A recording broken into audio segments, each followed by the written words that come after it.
इंद्रापुरम, श्री राजेश पहाड़िया, नीतू पहाड़िया, doctor रानी आशिका पहाड़िया जैन, राजेंद्र नगर दिल्ली, श्री गौरव जैन, मेघा जैन, अरहम अमारा, पालम विहार, गुरुग्राम। ये जो जीवन मिला ये सिर्फ भोग विलास के लिए नहीं है, ये किसके लिए, हमें कर्मों को नाश करने के लिए ही हमें जन्म मिला है।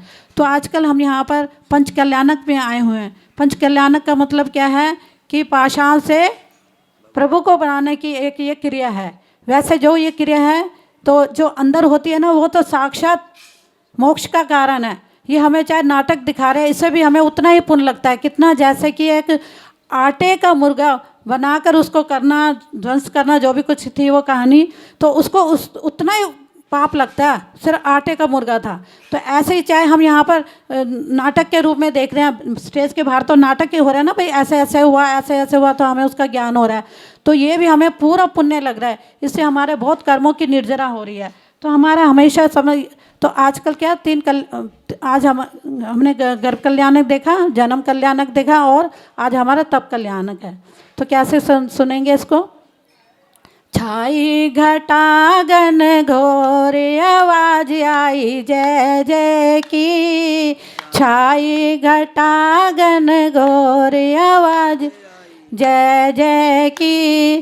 पहली आवाज मैंने ऐसी सुनी थी, पहली आवाज मैंने ऐसी सुनी थी, माता को गर्भ हुआ है, आवाज आई जय जय की। छाई घटा गन घोर आवाज आई जय जय की। दूजी आवाज मैंने ऐसी सुनी थी, दूजी। जयकारा गुरुदेव का। महानुभाव, शनि पंचकलक के गर्भ का दिन निकल गया, जन्म का दिन निकल गया, और तप का दिन आ गया। और जब तप का दिन आया तो आपके चेहरों पे मायूसी आ गई। तप का दिन आया तो आप लोगों के चेहरे पर मायूसी आ गई, मायूसी छा गई। क्यों छा गई? क्योंकि अभी तक तो राग रोगन का काम था, राग का काम था, लेकिन अब वैराग्य का काम आ गया। और संसारी जीव तो किसमें फंसा हुआ है?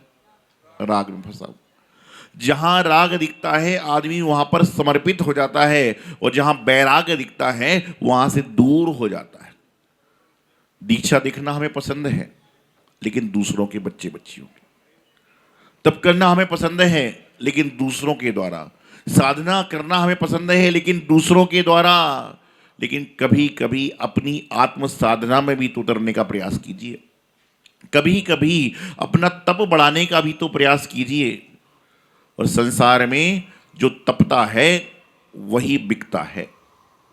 सोना देख लीजिए आप, उसको पहले कूटा जाता है, तपाया जाता है, उसके बाद में क्या होता है? वह बाजार में बिकता है।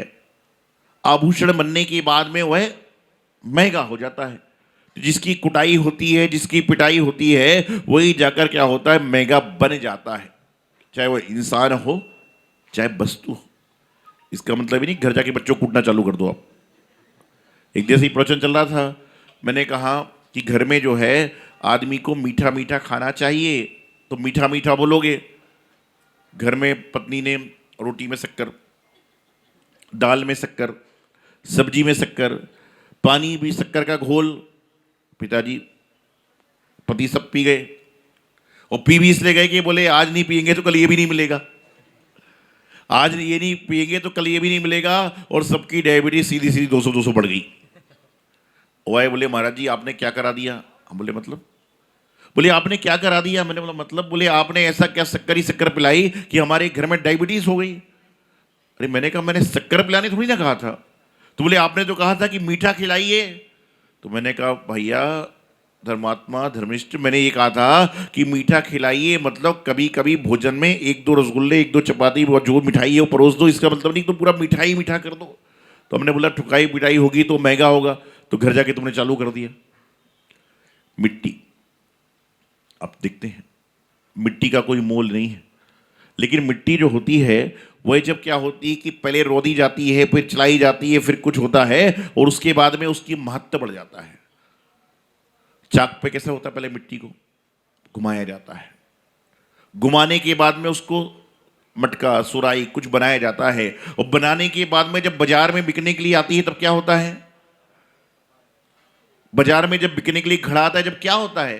पहले घड़े को लेके टक टक टक टक करते हैं, बजाते हैं, ठोकते हैं, उसके बाद में जाकर कहीं उसको खरीदते हैं। तो माटी को सुराई तक बनने के लिए बहुत समय लगता है, और बहुत समय लगने के बाद बहुत सारी परीक्षाओं से गुजरना पड़ता है, और जो इन परीक्षाओं को पास हो जाता है वही तो जाके भगवान महावीर बनता है। ऐसे महावीर बनना आसान नहीं है,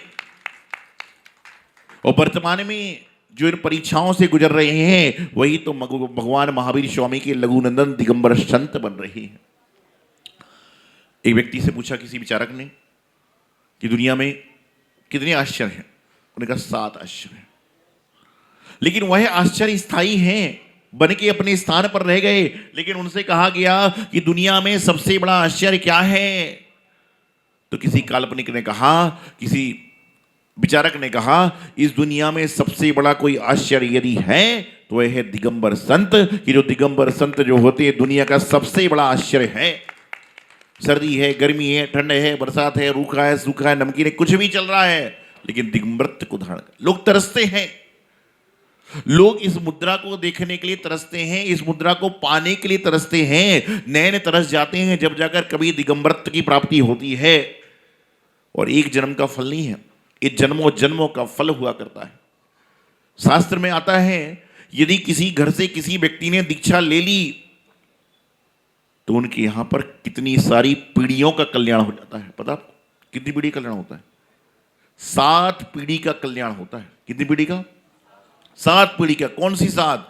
तो कहते हैं एक तो वर्तमान की, 3 पिछली और 3 अगली। कहते ना जैसे किसी बच्चे ने बहुत बड़ा कोई रैंक पाया तो कहते इसके पिताजी, दादाजी, परदादाजी ये थे, और आने वाले 3 पीढ़ी तक तो गाया ही जाएगा।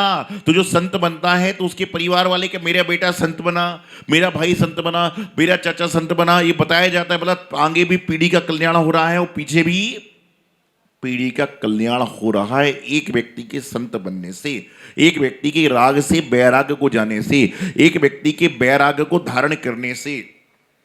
लेकिन आज आदमी राग में इतना फंसा हुआ है, इतना फंसा हुआ है, इतना फंसा हुआ है। एक बार मैं प्रवचन दे रहा था, एक व्यक्ति हर 10-15 मिनट में पंडाल तक जाता, फिर लौट के आता, पूजा हो गई, फिर जा रहा है, फिर आ रहा है, अभिषेक हो गया, फिर जा रहा है, फिर आ रहा है, इवन प्रवचन भी हो गया, फिर जा रहा है, फिर आ रहा है। मुझे कोई बीमारी सीमारी होगी तो पानी वानी पीने जाता होगा। मैंने कहा भाई जल लेने जाते हो क्या? बोले नहीं महाराज, मैं तो नियम है कि जब तक आपका आहार नहीं हो रहा तब पानी भी नहीं पीऊंगा। तो फिर मैंने कहा कोई और समस्या होगी, क्यों जाता है? बोले नहीं कोई समस्या ही नहीं है।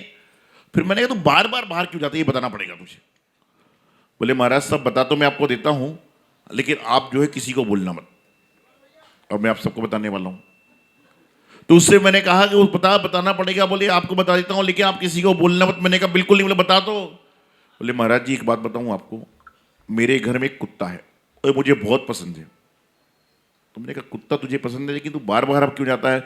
अरे बोले महाराज जी मेरे घर में एक कुत्ता है, मुझे बहुत पसंद है, और उसको मैं साथ में लेकर बाहर छोड़कर आया हूं, तो बार बार देखने जा रहा हूं कि मेरे कुत्ते को दूसरे कुत्ते छेड़ तो नहीं रहे हैं, मेरे कुत्ते को कोई तकलीफ तो नहीं दे रहा है, मेरे कुत्ते के साथ ऐसा तो नहीं कह रहा है।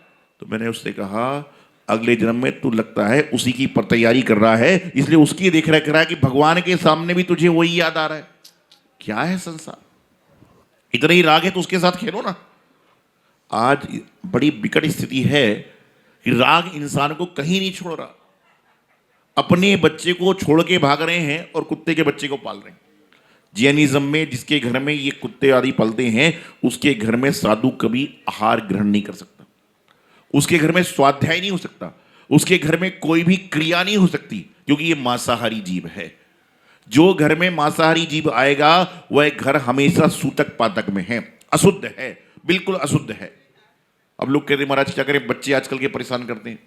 अरे बच्चे तो आपसे कहता है गाड़ी मर्सिडीज लो, एरोप्लेन लो, उसको जाते क्यों नहीं है? तुम कौन सी है इतने सीधे हो के बच्चों की हर बात मानते हो?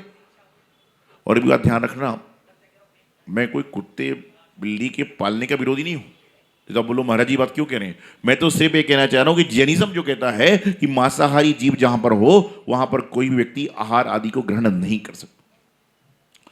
तो राग कहीं पर किसी से भी हो सकता है। आप लोग समेश शिखर जी गए? कितने लोग गए? जो नहीं गए वो चले जाना। तो मैं बताऊं समेश शिखर जी में आपने जाते समय पढ़ी होगी पंक्ति, एक बार बंदे जो कोई ताके, पढ़ा ना आपने? पशु मतलब क्या होता है? त्रेंच। और आपने देखा होगा शिखर जी के पहाड़ पर, शिखर जी के पहाड़ पर बहुत सारे त्रेंच घूमते हैं। देखिए आपने? देखिए आप लोग त्रेंच देखिएगा आपने? शिखर जी नहीं गए, कोई बात नहीं, भी जाएगा। तो क्या है, शिखर जी में जो गए त्रेंच घूमते, देखा कि नहीं आपने? देखा आपने? वहां पर शिखर जी के पहाड़ में अनेक त्रेंच घूमते हैं और पढ़ा जा रहा है कि एक बार बंदे जो कोई त्रेंच गति ना होए, फिर कैसे? ये त्रेंच वे हैं जो पिछले जन्म में मनुष्य थे। क्या थे? पिछले जन्म में आदमी थे, लेकिन इन्होंने क्या किया, समेश शिखर जी की वंदना करी और वहां दुकानों से चाट ली, पकौड़ी ली, चाय पी, सिकंजी पी, इधर उधर का सामान खाया, तो इस शिखर जी में जाकर पर्वत पर त्रियंच बन गए। शिखर जी में जाओ, कणकण पवित्र है, पहले तो खाना ही नहीं चाहिए, और खाना भी है तो अपने साथ लेकर जाओ। पहले के जमाने में एक भाताग्रह होता था, अभी भी होता होगा मतलब, तो पहले लौटते थे तो वहां पर मिलता था, क्या मिलता था? बूंदी और सेव। हमें भी मिला है जब ग्रस्त थे उसमें, तो बूंदी और सेव मिला करता था, उस वही खाया जाता था। और आजकल तो टोके 24 हैं, दुकानें 240 हो गई। कैसे मल्ला लेते होगा? अभी सुबह से शाम तक आपको भूख नहीं लग रही? क्यों नहीं लग रही? क्योंकि अब वातावरण बैराग वाला है। अंशिका अनाया जैन इंद्रापुरम, श्री राजेश पहाड़िया नीतू पहाड़िया, डॉक्टर रानी आशिका पहाड़िया जैन राजेंद्र नगर दिल्ली, श्री गौरव जैन मेघा जैन अरहम अमारा पालम विहार गुरुग्राम।